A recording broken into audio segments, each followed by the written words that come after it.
you go a long time in your Christian walk, and you don't find many partners in destiny. And then as a church, you go a long time in your call as a church, and you don't find a lot of partners in destiny. You don't find a lot of ones where your spirit can really ignite off each other. But I wanted to say to you guys this morning is that we really find that with you, and we really sense a oneness with you. And as I was praying leading up to this week, I was asking God, like, is there anything you want me to say to Pastor Mike? And I was thinking probably a prophecy or something like that, and God said to me, covenant. And then it just hit me this morning, it's not a prophetic word for him, it's actually a prophetic word for all of us. And I really feel God saying that our churches and you and I, Mike, going to be in covenant with one another.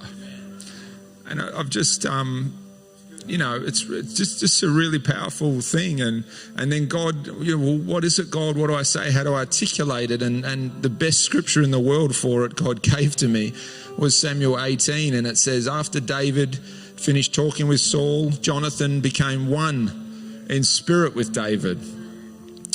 And he loved him as himself.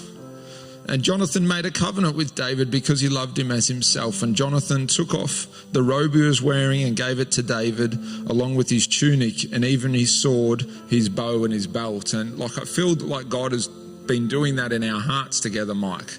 And I know it's not just you and me. I know there's Centurion and John back home, and there's the whole congregation there. But it's also all of us.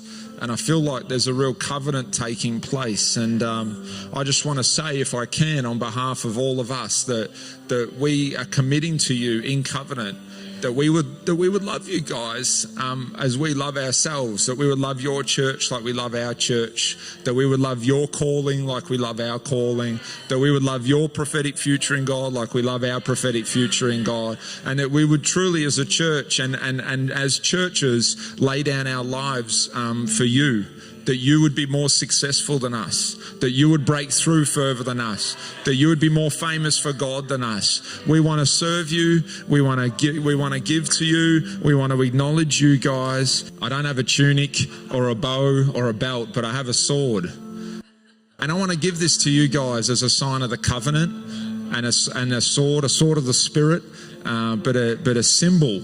Because when you get married, there's a symbol. It's called your wedding ring of the covenant. I want to give this to you as a sign of the covenant, and I want to commit to you that our house of Southern Lights and your house of His Story would be houses that are joined together.